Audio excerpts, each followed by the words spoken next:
Apa itu etika Pancasila? Etika Pancasila adalah penilaian baik dan buruk pada nilai-nilai Pancasila, yaitu nilai ketuhanan, kemanusiaan, persatuan, kerakyatan, dan keadilan.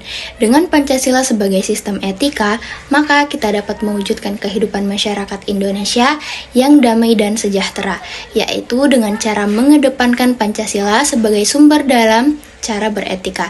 Namun ternyata masih saja banyak sekali orang yang menyalahi Pancasila sebagai etika. Contoh yang pertama yaitu kasus korupsi. Kita pasti sudah tahu apa itu korupsi. Ya, benar. Korupsi adalah tindakan di mana kita menggunakan suatu jabatan atau kekuasaan untuk melakukan tindakan yang tidak benar. Indonesia sendiri merupakan negara yang masuk peringkat teratas di mana banyak pejabat atau masyarakat yang melakukan tindakan korupsi. Hal ini tentu saja tidak patut untuk dibanggakan. Atau pernahkah kalian pikir uang yang telah digelapkan bisa menyekolahkan ribuan bahkan ratusan anak bangsa dari SD hingga sarjana? Jika ini terus terjadi, maka ekonomi Indonesia akan semakin menurun. Contoh yang kedua yaitu kekerasan di sekolah, bullying.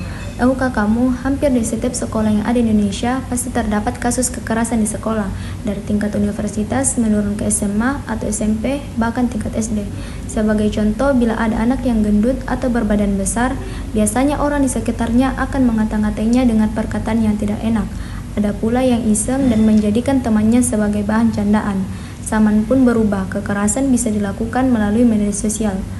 Apa sih dampak dari perbuatan tersebut? Tentu saja akan berdampak pada mental korban, akan merasa takut dan tidak nyaman. Selain itu, korban akan sering bolos sekolah, mudah emosi, dan labil di badannya. Di badannya ada luka atau memar, atau yang lebih parah yaitu bunuh diri.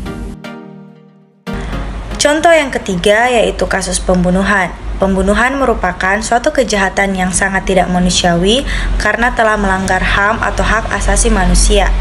Dan sebagai manusia, seharusnya kita saling menghargai, menghormati, dan saling bertoleransi sebagai makhluk ciptaan Tuhan. Saya mengambil contoh kasus pembunuhan yang sedang viral, yaitu penembakan Brigadir Joshua oleh Ferdy Sambo. Kasus ini termasuk melanggar sila Pancasila di mana mengambil nyawa seseorang atau mengambil hak manusia untuk hidup. Selain itu, penembakan ini dilakukan dengan sengaja atau terencana. Lalu, apa yang bisa kita lakukan untuk mencegah tindakan-tindakan tersebut? Yang pertama, menjadikan Pancasila sebagai pedoman.